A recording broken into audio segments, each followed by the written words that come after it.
We welcome you back to 3 News at 5 on this Wednesday afternoon. Now to a story that Mike-Polk-Jr. has been following since it broke.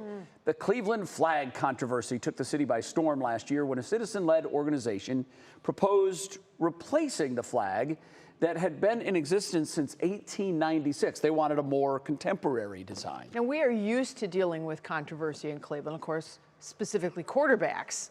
Yes. Interestingly enough, we did not have flag controversy on our menu as far as I know, but Mike, who has covered both controversies, spoke with advocates for both flags and caught up with them again for an update. Hey, look, it's the Cleveland flag. No, wait, that's the Cleveland flag. But which is the real Cleveland flag? The old one? The new one? Both? Does this matter at all? First, let's recap how we got here. Last year, a group called the CLE Flag Project announced their intent to design a new flag to represent the city. We spoke with organizer Brian Lockman at that time about his motivation to create a new city symbol.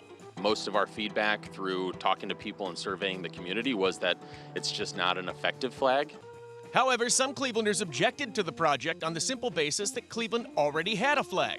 It was designed in 1895 by an 18-year-old art student named Susan Hepburn. I spoke with Kristen Fragazzi, Susan's great-granddaughter and an original Cleveland flag advocate.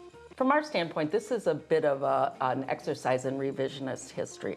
Since then, the new flag design has been revealed. And though it has not been officially endorsed by the city, it has been embraced by the community. I decided it was time to check back with both sides of the great Cleveland flag debate to learn where things stand.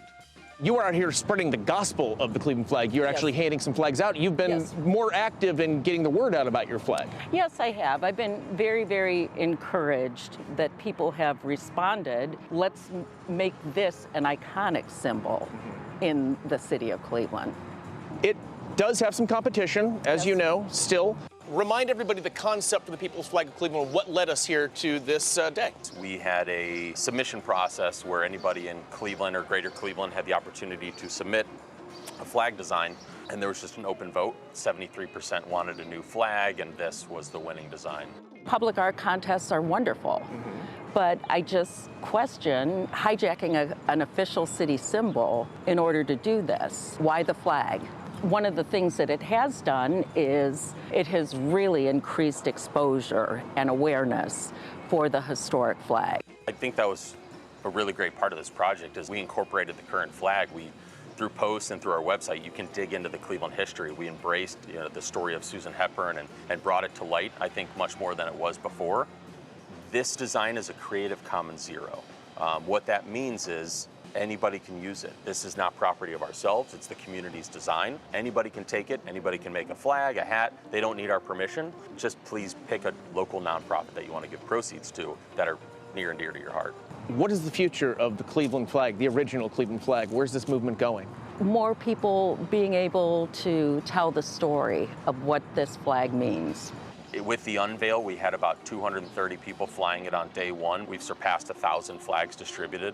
The whole point of this is for people to be proud of their city. So whether it's this flag or that flag, if it's flying on a house, that home is full of passionate Clevelanders who take pride in where they live in, and that's the whole point of this project. And so the good-natured Cleveland flag debate saunters on with no clear victor, and that's okay. After all, if one city is great enough to be commemorated redundantly, it's ours. This is Mike, saluting in every direction for 3 News. So, nothing really established yet. The official original flag still remains the official flag of Cleveland. Council has not moved on that. But the other one's been just adopted by the city as a people's flag sort of thing. Oh. And what I do think is neat, honestly, is that this isn't just anybody making a quick buck. They are, these flags, you can print these at home. There's no one owns these copyrights. No one, it's all public domain. So you could make t-shirts. We could sell them out in the street if we wanted to. And there's some sort of charitable piece to this. There is that food bank. Some of the proceeds from the new flag go to the food bank. Good. And so it's a neat thing. And who cares? We got 2 flags. And now I have a question for you. Are you picking a side? Because I did see you waving the old flag at the end of the piece, and supporters of the new flag would say, "Oh, Mike is picking a side here." I understand. I can't. I'm Switzerland in this. I can't take a side in a fight like this. I want everyone to be happy and get along. But I will say, I'm a traditionalist, and whatnot, and I do have some respect for the history. But I also don't mind change. And how many flags does Detroit have? Exactly. Probably one. Like maybe a half. And we have 2. Yep. So we're winning again. There you go. Sorry, Detroit. Always on top of the latest breaking news stories. Keep it clean out there, folks. Appreciate it, Mike. Thank you so much.